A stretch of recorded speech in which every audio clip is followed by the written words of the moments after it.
Ahojte, dnešné video bude o plemene lokajský kôň. Lokajský kôň meria okolo 152 cm v kohútiku. Pôvod má v Tadžikistane a sfarbenie je sivko, belko, hnedák alebo kovovo lesklý ryšiak. Tento otužilý horský kôň zmiešaného pôvodu dostal svoje meno podľa uzbeckého kmeňa Lokajov. Od 16. storočia skvalitňovali Lokaji svoje kone prikrížením karabajrského koňa, najvýznamnejšieho uzbeckého plemena a pravého orientálneho koňa s arabskými a turkmenskými predkami.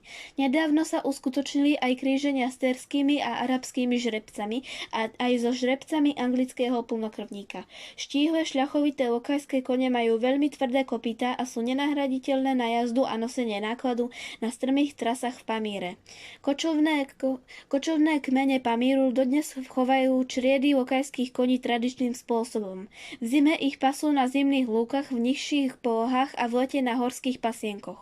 Mlieko kobyl využívajú ako tradičný zdroj potravy.